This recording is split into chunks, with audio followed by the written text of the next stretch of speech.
ಓಂ ಶ್ರೀ ಗುರುಭ್ಯೋ ನಮಃ. ಎಲ್ಲರಿಗೂ ನಮಸ್ಕಾರ. ಧೃತಿ ಡೆವೋಷನಲ್ ಚಾನಲ್ಗೆ ಸ್ವಾಗತ. ನಾನು ಇವತ್ತಿನ ವಿಡಿಯೋದಲ್ಲಿ ಭೋಗಿ ಹಬ್ಬದ ಆಚರಣೆಯ ಮಾಹಿತಿಯನ್ನು ಕೊಡ್ತಾ ಇದ್ದೀನಿ. ಯಾವ್ಯಾವ ಆಚರಣೆಗಳನ್ನು ಮಾಡಬೇಕು, ಯಾವ ಥರನಾಗಿ ಪೂಜೆಯನ್ನು ಮಾಡಬೇಕು, ಹಾಗೆ ಸಂಕ್ರಾಂತಿ ಹಬ್ಬದ ಸಿದ್ಧತೆಯನ್ನು ಯಾವ ಥರನಾಗಿ ಮಾಡ್ಕೋಬೇಕು ಅಂತ ಇವತ್ತಿನ ವಿಡಿಯೋದಲ್ಲಿ ಹೇಳ್ತಾ ಇದ್ದೀನಿ. ವಿಡಿಯೋನ ಪೂರ್ತಿಯಾಗಿ ನೋಡಿ.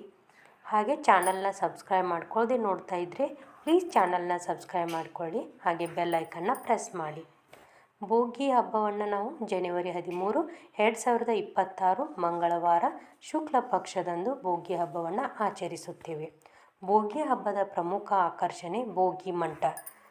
ಮುಂಜಾನೆ ಜನರು ತಮ್ಮ ಮನೆಗಳ ಮುಂದೆ ಅಥವಾ ಸಮುದಾಯ ಸ್ಥಳಗಳಲ್ಲಿ ಒಟ್ಟುಗೂಡಿ ಹಳೆಯ ಮರದ ತುಂಡುಗಳು, ಒಣಗಿದ ಗೋವಿನ ಸೆಗಣಿ, ಕೃಷಿ ತ್ಯಾಜ್ಯ ಮತ್ತು ಹಳೆಯ ಗೃಹೋಪಯೋಗಿ ವಸ್ತುಗಳನ್ನು ಸೇರಿಸಿ ಬೆಂಕಿ ಹಚ್ಚುತ್ತಾರೆ. ಈ ಬೆಂಕಿಯು ಚಳಿಗಾಲದ ಶೀತವನ್ನು ಹೋಗಲಾಡಿಸುವುದರ ಜೊತೆಗೆ ನಕಾರಾತ್ಮಕ ಶಕ್ತಿಗಳನ್ನು ದೂರ ಮಾಡಿ ಸುತ್ತಮುತ್ತಲಿನ ವಾತಾವರಣವನ್ನು ಶುದ್ಧೀಕರಿಸುತ್ತದೆ ಎಂಬ ನಂಬಿಕೆ ಇದೆ. ಈ ಜ್ವಾಲೆಯು ಸುತ್ತಲೂ ಜನರು ಹಾಡುಗಳನ್ನು ಹಾಡುತ್ತಾ, ನೃತ್ಯ ಮಾಡುತ್ತಾ ಸಂತೋಷವನ್ನು ಹಂಚಿಕೊಳ್ಳುತ್ತಾರೆ. ಭೋಗಿ ದಿನದ ಆಚರಣೆಗಳು ಮತ್ತು ಸಂಪ್ರದಾಯಗಳನ್ನು ನೋಡೋದಾದರೆ ಗೃಹ ಶುದ್ಧೀಕರಣ. ಮೊದಲನೇದಾಗಿ ನಾವು ಗೃಹ ಶುದ್ಧೀಕರಣ ಮಾಡಬೇಕು. ಭೋಗಿಯಂದು ಮನೆಗಳನ್ನೆಲ್ಲ ಸಂಪೂರ್ಣವಾಗಿ ಸ್ವಚ್ಛಗೊಳಿಸಿ ಅನಗತ್ಯ ವಸ್ತುಗಳನ್ನು ಹೊರಹಾಕಿ ಹೊಸತನಕ್ಕೆ ದಾರಿ ಮಾಡಿಕೊಡಲಾಗುತ್ತದೆ. ಇದು ದೈಹಿಕ ಮತ್ತು ಮಾನಸಿಕ ಶುದ್ಧೀಕರಣವನ್ನು ಸೂಚಿಸುತ್ತದೆ. ಎರಡನೇದು ಅಭ್ಯಂಗನ ಸ್ನಾನ. ಸೂರ್ಯೋದಯಕ್ಕೂ ಮುನ್ನ ಎಣ್ಣೆ ಹಚ್ಚಿಕೊಂಡು ಬಿಸಿ ನೀರಿನ ಸ್ನಾನ ಮಾಡುವುದು ಈ ದಿನದ ವಿಶೇಷ. ಇದು ದೇಹಕ್ಕೆ ಉಲ್ಲಾಸ ನೀಡುವುದಲ್ಲದೆ ಪವಿತ್ರ ಭಾವನೆಯನ್ನು ನೀಡುತ್ತದೆ. ಹೊಸ ವಸ್ತ್ರಾಧಾರಣೆ. ಸ್ನಾನ ನಂತರ ಹೊಸ ಬಟ್ಟೆಗಳನ್ನು ಧರಿಸಿ ದೇವರ ಪೂಜೆಯನ್ನು ಸಲ್ಲಿಸಲಾಗುತ್ತದೆ. ಹಾಗೆ ರಂಗೋಲಿ ಹಾಕೋದು. ಮನೆಗಳ ಮುಂದೆ ವರ್ಣರಂಜಿತ ರಂಗೋಲಿಗಳನ್ನು ಹಾಕಿ ಹಬ್ಬದ ಕಳೆಯನ್ನು ಹೆಚ್ಚಿಸಲಾಗುತ್ತದೆ. ಇದು ಸಮೃದ್ಧಿ ಮತ್ತು ಮಂಗಳಕರವನ್ನು ಸೂಚಿಸುತ್ತದೆ. ಭೋಗಿ ಪಳ್ಳು. ಮಕ್ಕಳಿಗೆ ವಿಶೇಷವಾಗಿ ಭೋಗಿ ಪಳ್ಳು ಅಂದರೆ ಹಣ್ಣುಗಳು, ಹೂವುಗಳು, ಕಬ್ಬಿನ ತುಂಡುಗಳು, ಬೆಲ್ಲ ಮತ್ತು ನಾಣ್ಯಗಳ ಮಿಶ್ರಣ ಸುರಿಯುವ ಸಂಪ್ರದಾಯವಿದೆ. ಇದು ಮಕ್ಕಳಿಗೆ ದೀರ್ಘಾಯುಷ್ಯ ಮತ್ತು ಸಮೃದ್ಧಿಯನ್ನು ಹಾರೈಸುವ ಸಂಕೇತವಾಗಿದೆ. ವಿಶೇಷ ಭಕ್ಷ್ಯಗಳು. ಈ ದಿನದಂದು ಸಿಹಿ ಪೊಂಗಲ್, ಪುಳಿಯೋಗರೆ, ವಡೆ, ಪಾಯಸ ಮುಂತಾದ ಸಾಂಪ್ರದಾಯಿಕ ಭಕ್ಷ್ಯಗಳನ್ನು ತಯಾರಿಸಿ ಕುಟುಂಬದೊಂದಿಗೆ ಸವಿಯುತ್ತಾರೆ. ಆಧ್ಯಾತ್ಮಿಕ ಮತ್ತು ಪ್ರಾಯೋಗಿಕ ಪ್ರಯೋಜನಗಳು ಏನಪ್ಪ ಅಂದರೆ, ಕೆಲವೊಂದು ಆಚರಣೆ ಆಗಿರದೆ ಭೋಗಿ ಹಬ್ಬ ಕೇವಲ ಒಂದು ಆಚರಣೆ ಆಗಿರದೆ ಆಳವಾದ ಆಧ್ಯಾತ್ಮಿಕ ಮತ್ತು ಪ್ರಾಯೋಗಿಕ ಪ್ರಯೋಜನಗಳನ್ನು ಹೊಂದಿದೆ.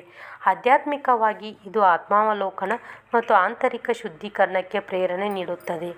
ಹಳೆಯದನ್ನು ತ್ಯಜಿಸುವ ಮೂಲಕ ನಾವು ಹೊಸ ಅವಕಾಶಗಳು ಮತ್ತು ಸಕಾರಾತ್ಮಕ ಶಕ್ತಿಗಳಿಗೆ ನಮ್ಮನ್ನು ತೆರೆದುಕೊಳ್ಳುತ್ತೇವೆ.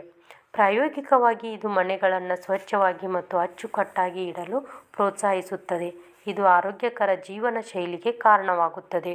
ಇದು ಸಮುದಾಯದಲ್ಲಿ ಒಗ್ಗಟ್ಟು ಮತ್ತು ಸಹಬಾಳ್ವೆಯನ್ನು ಹೆಚ್ಚಿಸುತ್ತದೆ. ಏಕೆಂದರೆ ಜನರು ಒಟ್ಟಾಗಿ ಭೋಗಿ ಮಂಟಪವನ್ನು